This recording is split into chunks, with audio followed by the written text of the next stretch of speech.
Hello and welcome to another outing of Unplugged, presented by Something Wicked Studios. We've returned to the Arcade Expo for Arcade Expo 2.0, located in Banning, California. For those unfamiliar with last year's video, I'm sure there's a link floating around my face right now. You can click on to check it out. But most importantly, this is a giant collection of pinball and retro arcade machines ranging from some of the originals to some more modern settings. Let's go check it out. Yeah, so who are you? My name is Daniel Spolar. And what are you doing here at the Arcade Expo? What we do is we have a great charity, Project Pinball. What we do is we put pinball machines in children's hospitals across the United States. That's really cool. Do you guys know the Extra Life people that are here too? They do gaming stuff for children's charity, for children's hospitals as well. We think they're fantastic. As a huge fan of pinball and as a big participant in the Extra Life LA stuff, I love what you do. So, do you have a favorite table here? Have you gotten a chance to walk around the floor or anything like that? Yeah, I had a couple. This place is great because they have such a great collection of eclectic machines that you might have seen photographs of, but you never had a chance to play. So there's a couple favorites out there. I'm having fun with Dragon Fist because it's in the tournament area over there, and it's very difficult to play. So, aside from how challenging it is, what makes it your favorite table, I guess? Probably because it's so challenging. Fair. I can respect someone who likes a challenge. Is this your first year here at Arcade Expo? Yes, it is. I heard about it last year, and I knew that I had to make it out here this year. Sure. Anything you want to say to people about pinball or your organization before we let you go? Well, for one, you got to make it out to the Arcade Expo here. It's a fantastic place. I'm so glad we're from Florida. We came all the way to California to be here just to experience this. 700 machines, at our disposal. It's awesome. And, if people could check out what we do, we bring the passion to the kids. Where can people find you? At projectpinball.org. I mean, this is what we do right here. We have kids playing this while they're undergoing treatment. So we wish that people could reach out to us, say some encouraging words. If they know people in their hospitals, maybe administrators or anybody that works there, reach out to us, and we could do good things through pinball. Excellent. I hope the rest of the show goes great for you. Thank you so much. Thank you. Thanks.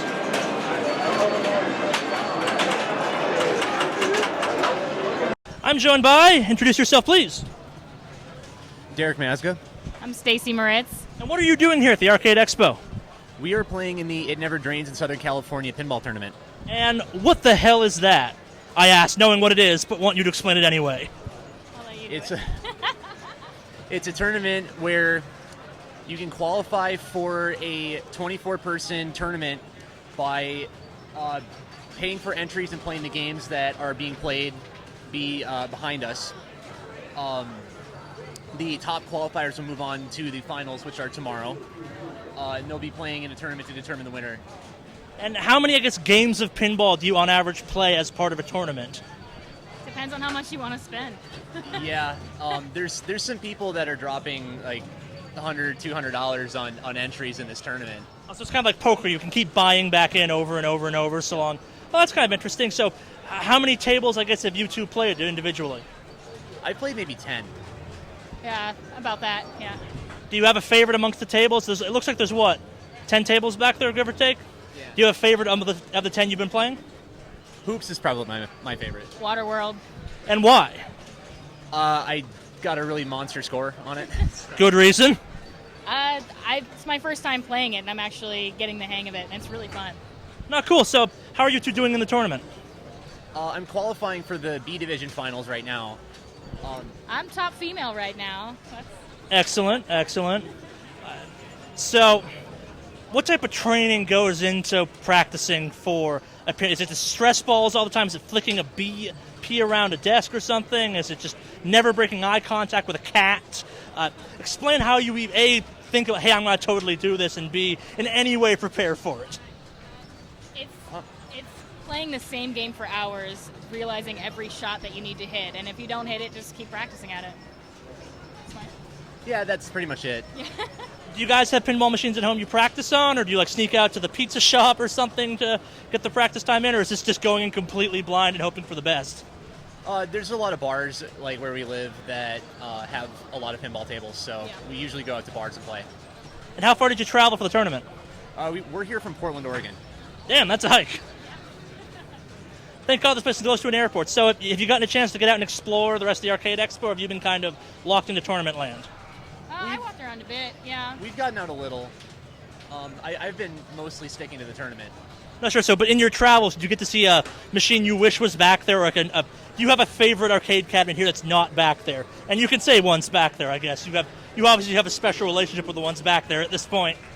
I was kind of hoping for Dracula to be back here, but I mean it's on the floor. But I would love to be in a tournament with Dracula. Oh, so you were in the tournament last year as well, too? No, this is my first time. Just heard that was in the tournament last year. Got it. Any thoughts you'd like to share about the Arcade Expo before we let you guys go back to playing? It's been a lot of fun. Yeah. You're here. It's been a lot of fun. Yeah. Thank you so much for your time. Best of luck in the tournament. Thank you.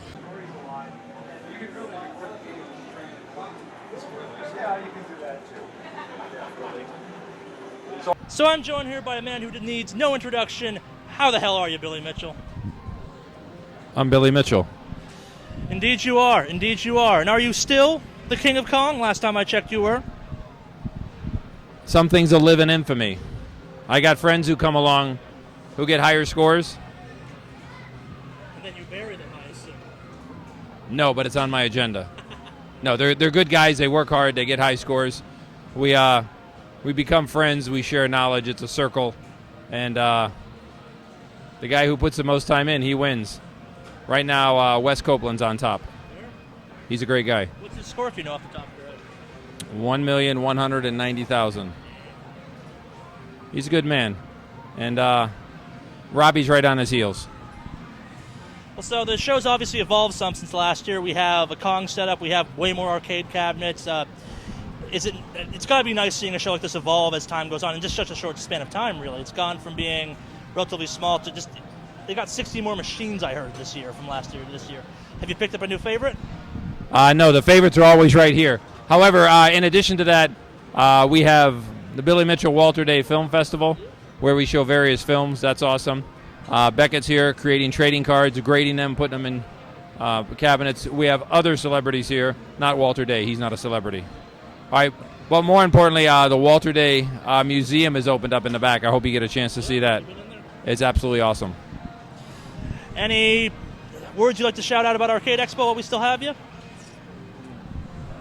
Arcade Expo, the world's largest collection of museum-valued video games and pinball. I think it's only going to grow from here. I mean, I know there's an extra however many games here, but as you can see, we can actually fit double. You could. Thank you for your time, sir. May you return to being King of Kong soon. So, Mr. Walter Day, do I need to introduce you, Mr. Walter Day? Should the internet know who you are? Well, I'm probably known by some of them. But anyway, my name is Walter Day. I'm the founder of Twin Galaxies, and I'm here at the Arcade Expo in Banning, California, where they're having their second annual big Arcade Expo at the Museum of Pinball. And it's amazing because this facility is 40,000 square feet, and it's got all the surrounding landscape with other buildings. And I am in agreement with everybody else who believes that, wow, this is the place that, of all places, would be best to have the official World's Fair of video games. So we're here at an interesting point in time when we're about to see the emergence of a major gaming entity for the whole world, the Arcade Expo in Banning, California. So it's safe to say today is a pretty big day for you. They like named a room or a museum of some kind. Would you like to comment on what it's like to have your own trading card museum now? Well, first of all, it's my understanding there may not be any other trading card museum in the world, okay? So I'm honored that they call it the official Walter Day Trading Card Museum, which celebrated the work I've done for 5-6 years, making trading cards that commemorate the history of the global video game and pinball culture.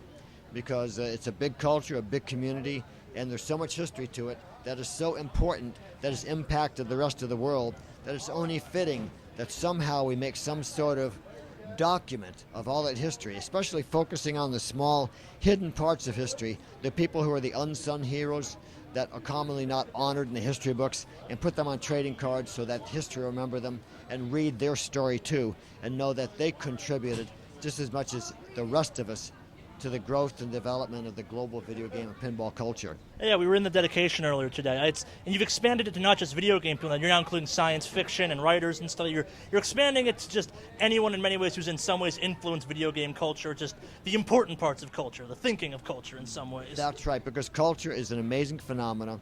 It's actually like the blood of our lives in many ways, because it's expressing all our consciousnesses that are all mixed together. And there's so many fun aspects of it that I wanted to have the trading cards become a vehicle to commemorate a lot of these people who probably normally don't get on trading cards, nor do their contributions get remembered. However, some of the people, of course, are very remembered. For instance, the science fiction founding fathers like H.G. Wells and Jules Verne. It And really was a shame Robert they couldn't Louis. make it today. Yeah. Well, they were engaged. They had prior engagements, and so they couldn't be here. But other people accepted their awards on behalf of them. And I'm excited that the trading cards are going to be a celebration of the popular culture of our times and make a historical document that is not only collectible for young kids or other age collectors, but also be something that might be even studied by historians or classrooms of the future.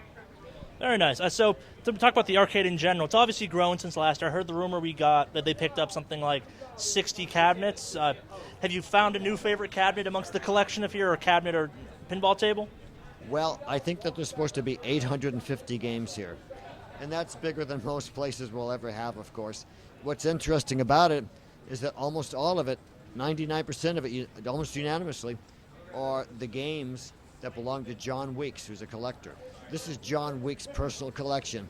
It just happens to be the size of a super magnitude galactic arcade, So that's kind of funny when you think about it that way. So amongst John Wicks's toys, though, do you have a favorite one to play with? Oh, I have about 5 or 6 that I would actually stop and play. I'd stop and play Tutankhamun from 1982. King Tutankhamun, that's a video game. I would stop and play Gorf and Galaxian. I'd play Centipede on occasion. What else would I play? I like Venture. Ooh, really? Kind of tired from the hours and the work. Oh, you've had a long day. Yeah. Venture. So Venture, Tutankhamun, Gorf, Galaxian. I like Make Tracks, but I didn't see one here. There must be one, though. And I like Robotron. I like Millipede. And I like Mousetrap. Simple maze games are clearly what I resort to. No, sure. I guess to finish this up, do you have obviously this is the second year of Arcade Expo. I'm assuming there's plans for a third Arcade Expo. Sorry, not a second one. We're in the second one. What would you love to see happen next year? You've gotten your own museum this year, the Walter Day Museum 2. Well, we'd expand on the museum and have more cards and more celebrities get honored with awards. But my vision for the Arcade Expo 3 is that it begins to embrace its legacy, embrace its almost like responsibilities. This location, with all these buildings, lots of buildings, organized in such a way, it does resemble the kind of place that a World's Fair could be held at.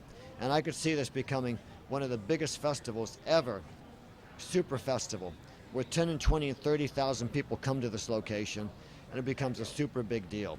That's my vision of what's going to come out of this Arcade Expo as it merges into Arcade Expo 3.0 in 2017. Any final thoughts or last words you'd like to impart upon our viewers? The arcade era ended decades ago, and but parents have the opportunity to come here and bring their children and let them experience this rare opportunity that isn't really available anymore, to get a feeling for what it feels like to be in a room full of coin-operated video games and play them. So everybody who's listening to this should be aware of this, that they should be passing this legacy on to their children and bringing them here to Arcade Expo 2 right now, or Arcade Expo 3.0 and beyond that's going to come next year and the year after. Because this is a unique experience, and they should share this with their children because it's not easy to find a big place where all these coin-op machines are gathered and have their children experience what they experienced decades earlier. Well, I've taken up more than enough of your time. I'm sure you've got more important things to get back to. Thank you so much for your time, Walter Day. Thank you, Brian.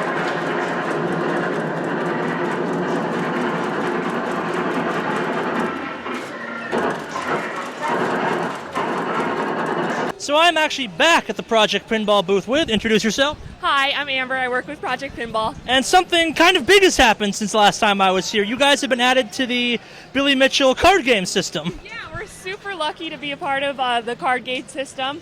They awarded Project Pinball just for all the work that we've done in the pinball community, and we're so lucky. I'm so thankful to be in there. We talked to you guys earlier about Project Pinball as a whole, and it sounds just an amazing thing, and I cannot think of an organization more worthy in some ways of joining the likes of the essentially a card game based around arcades and pinball and stuff like that. You guys do just amazing work.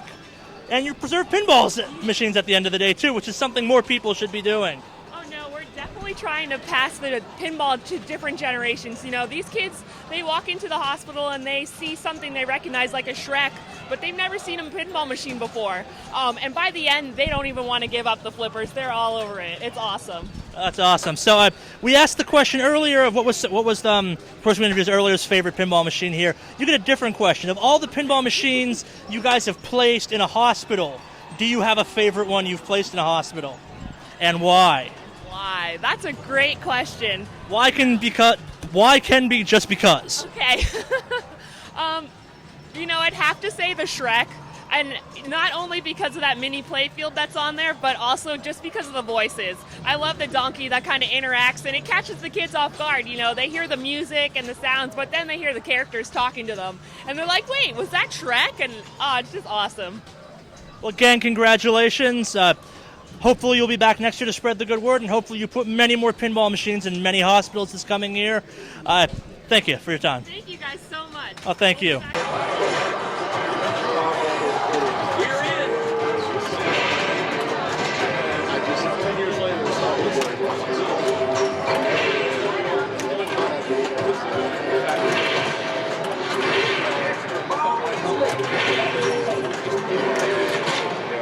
So I'm joined by the entire cast of Mario and a member of Daft Punk in the back here at Arcade Expo. You guys enjoying the show so far? Oh yeah. Enjoying the show. Do you have a favorite table, cabinet that you've gotten to play so far?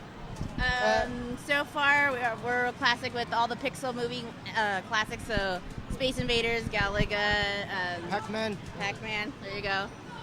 and Centipede. I don't know if I want to Donkey Kong. Is this your first time at the show? Were you guys here last year? Yes, we were. Have you noticed how much the show's improved and grown since last year? Like you guys have, I heard they picked up 60 more machines. Is that actually a believable number? Yes, I believe it. I see it. It's a lot more newer machines, a lot more. Everything is more running and more lively, and everything has like a good fun twist on it. You got something from old arcades, from pinballs to playing even the retro classics to a little bit of the modern classics. Oh, no, sure. So, and this may take a second because there's five of you. Have you had a favorite moment, like a oh my god moment, or just like a thing that would only possibly happen here at the Arcade Expo since you've been walking around? Yes, you're dressed as the cast of Mario and a member of Daft Punk, which I'm sure elicits a variety of reactions from people, but there's got to be more than just, oh god, it's Mario. It happened to me too, huh? It just happened last time. I said, oh my god. It said, oh my god. And it's like, it's a miracle. There's a whole thing happens. Everything I was saying, oh my god. It said, oh my god, oh my god, oh my god. It's just saying a song called, oh my god. So far, there's a lot of, I'd see like, when I came in, I started seeing a whole new way of how they set up everything for like the stage.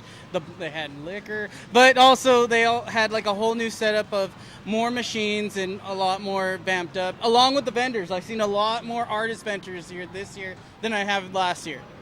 For those that missed what he said, yes, this is a wet event. You can drink here if you're of age. But yeah, it's been nice to see just the evolution of the overall show. Well, thank you all for your time. All right, thank you for doing this. Hope you enjoy the rest of the show. I gotta shake 5 hands now.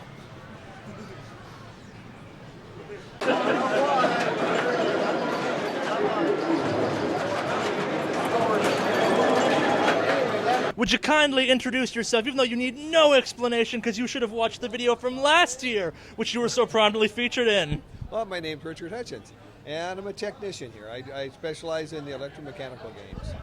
And I get the impression it's a pretty important job here, since unlike most modern video games, most of the stuff here is pretty mechanical.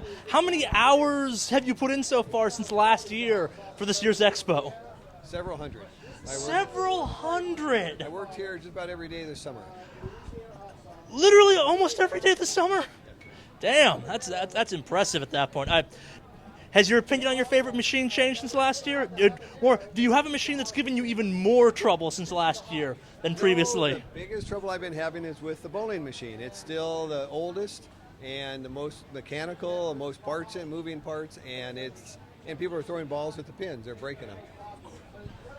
Of course they are. People are horrible. Literally, they're just kind of winging them down the... Well, they got thrown this Oh, God. Upside this year, we don't let kids play it. The kids were more wild when they threw, so we don't have children playing it this year. Did the new layout impact how you guys were servicing machines at all? I noticed you guys have now machines outside in little rooms. No, it didn't impact at all. Most of the machines we're working on are inside. The ones outside, I fixed them before we took them down. And they're just the rifle games that are outside now. It looks like you guys picked up at least, 50, 60 new machines since last year? Is that an accurate number? Yes. How many did you... That's actually about right? That's about right, yeah. How many of them came in correct working order? Most of the new pinball did, but the older ones, they don't. He's getting them, and they need repair. We had a fella came down, great tech, came down from Modesto. He spent about the last 3 weeks down here going on some of the middle-aged electronic pinball, or the solid state, and did a really good job on those. So this may sound like an odd question. Do you have a favorite machine to repair? Maybe it doesn't break the most often, but just working on it's more fun than the others for one reason or another? No. That's a very fair answer. You like the ones that work probably reliably. Well, no, what it is some of them are harder to reach. They're not really easily to reach, some of them. I have an advantage. My arms are long, so I can get to the back of the machines if I'm leaning over and reaching in, and I'm tall enough to see on top of things. Yeah. So that helps. But it's just physically demanding, just because I'm on my knees, I'm squatting. The rifle games are hard to work on because all the moving parts that are most likely to break are the targets, which are below my knees. They look fantastic this year, by the way. You guys had 3 or 4 of them running last year? You're up to 12 almost?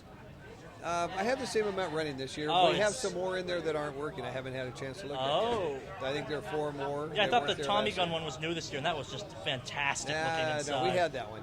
I must have missed it, though. That's got to be a favorite. So can you tell me about the adult cabinets you guys picked up? Well, we had 2 of them there last year. We had the Dirty Girl or Sexy Girl, whatever that's called, and the Sopranos. And the other 2, I don't know that they really need to be in there. Sure. Some of the artwork is it's as tame as some. Yeah, you were in the coming soon tent, I guess. You had the Melon Patch, whatever it was called. Well, that's down there now. Yeah, that's one of the newest games, the Melon Patch one. Our reaction was, okay, so this is out on the general floor and not behind the curtain? There you go. Yeah. Thank you for your time. Hope very few things break on you. Yeah, it's been a blast again this year.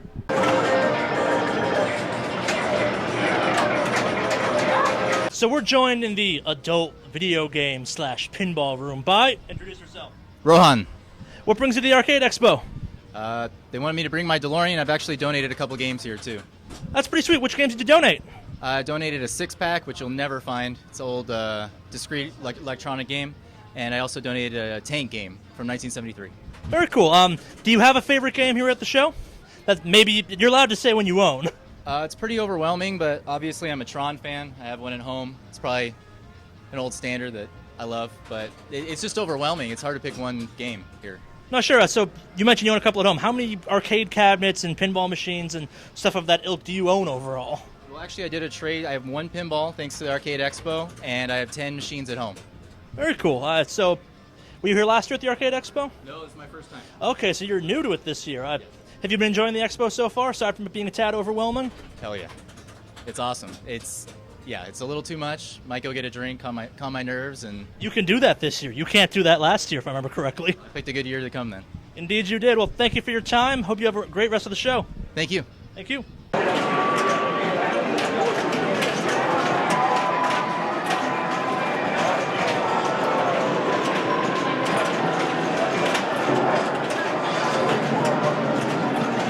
So that's it for Arcade Expo 2016, or Arcade Expo 2.0 as they're calling it. I've had a blast. It's been fantastic, as I've said several times, seeing the show grow from what it was last year to what it is this year, and the plans for next year sound quite impressive.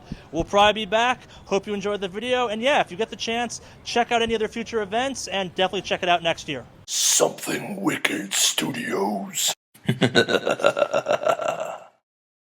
Hope you enjoyed the video. If you did, make sure you give us a thumbs up down below, you share us with all your friends, and you subscribe to the channel. If you're looking for more videos right now, we've got a whole bunch of ones all over the channel you can get to by the links below. If you hit the random button, I promise to send you to a good one. You know you want to. Press it. Press it.